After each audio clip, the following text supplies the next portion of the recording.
This is the life and story of the great Lord. No, the other Lord. Okay, much better. Here you are, sir.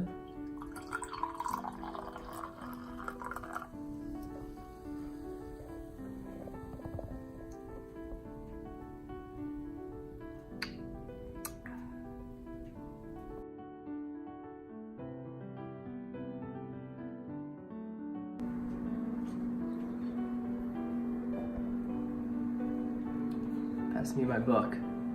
Here you are, master.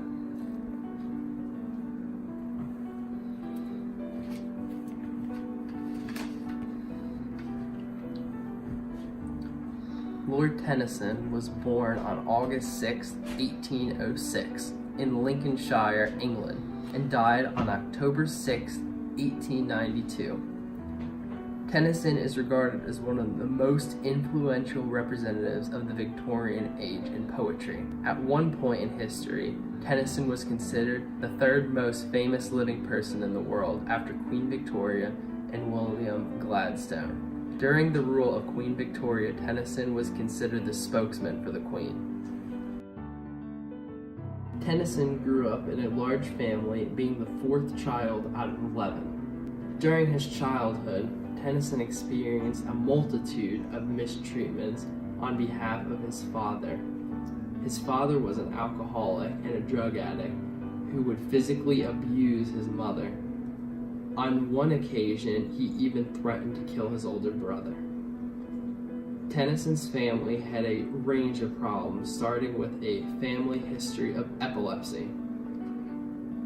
One of Tennyson's brothers was put in a mental asylum for most of his life.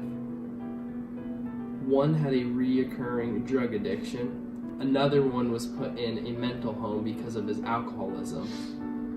Another one died young after being intermittently confined. The rest of the siblings all had at least one severe breakdown throughout their adult lives. There was family drama throughout his life, which led to a family divide. This divide only increased when Tennyson's father died. Tennyson did not show up to the funeral and ended up dropping out of college after his grandfather quit paying for the tuition.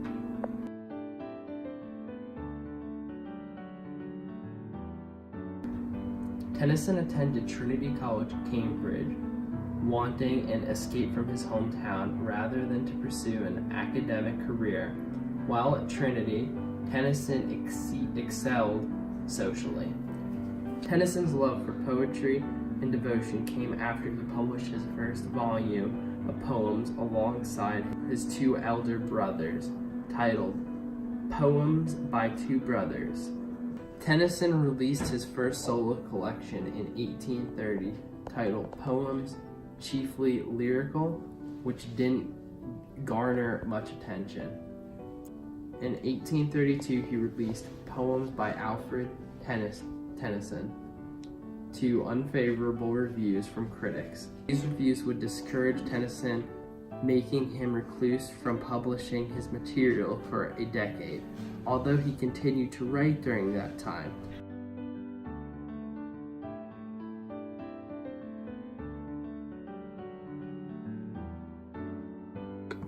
Tennyson's personal and professional career came to a peak in 1850, accomplishing many great achievements. In Memorial became a massive success, cementing Tennyson's place in history. The publication contained raw emotions of sorrow and uncertainty, which reflects the feelings experienced after the death of his close friend, Arthur Hallam. During this time, people were gasping with the discovery that the Earth was older than what the Bible had stated, according to geologists. The discovery of fossils also went against the story of creation that had been taught and accepted as true. That same year, Queen Victoria selected Tennyson as the new poet laureate, replacing William Wordsworth. Tennyson held the position until his death in 1892. He also discovered he didn't suffer from epilepsy and that he was now financially stable. He reconnected with Emily Selwood and remarried in June 1850. Tennyson and Queen Victoria formed a friendship throughout the years he served as Poets Laureate. Queen Victoria found great comfort in reading In Memorial after the death of her husband. Tennyson's great success brought forth fame and fortune, which also brought its struggles. Admirers of Tennyson would stalk him. In 1883, Tennyson accepted the offer of peerage, thus becoming a Baron Tennyson of Aldworth and Freshwater, aka Alfred Lord Tennyson. He passed away in 1892 at the age of 83. He was buried in Westminster Abbey, Post's Corner. He leaves behind an extraordinary legacy filled with hardship, success, and wealth. Tennyson is the most recognizable figure of the Victorian era in the field of literature.